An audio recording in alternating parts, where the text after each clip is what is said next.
In this video, I'm going to show you how to factory reset Samsung phone. If you want to reset your Samsung phone, there are a few options available. You can reset your Samsung phone without erasing your data. That is, you can still keep your apps and personal configuration when you reset your Samsung phone. You can also reset your Samsung phone to wipe all data you have on your Samsung device. This includes application, personal configuration, your email, your iCloud account, and backups. So whichever one you want to do, this video is going to walk you through. Now, to reset your Samsung phone to the default, the first thing you want to do is go to the Samsung phone settings.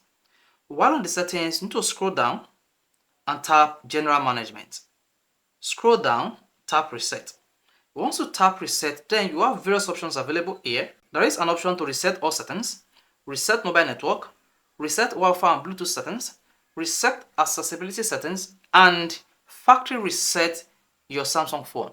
Now, to factory reset your Samsung phone means you want to erase all your data. So it's advisable before you reset your Samsung phone to the default, make sure you back up your phone. So there is a feature here, back up your data. You can temporarily back up to the cloud, and this is going to last for 30 days.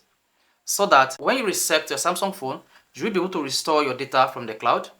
And you can also back up to an external device like micro SD or SD card or hard drive. So whichever feature that you prefer, just make sure you choose it. After that, scroll down and tap factory data reset.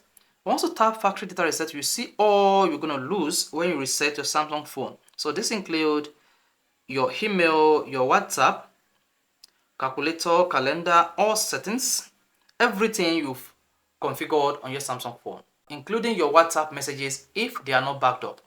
Now, once you are sure that everything is backed up, tap reset. Once you hit the reset button, you should see confirm pin. Then you need to type in your pin and tap the done button. Once you hit the done button, your Samsung phone will start resetting itself. At this point, there is nothing you can do until the device wipes off completely. And once the device wipes up, you will be prompted to set up your Samsung phone as a new user. So this is all you need to do to make sure you reset your Samsung phone to the default, losing or without losing all your data. So guys, if this video is helpful, you want to hit that button, of course, you want to subscribe to our YouTube channel for more quality videos just like this.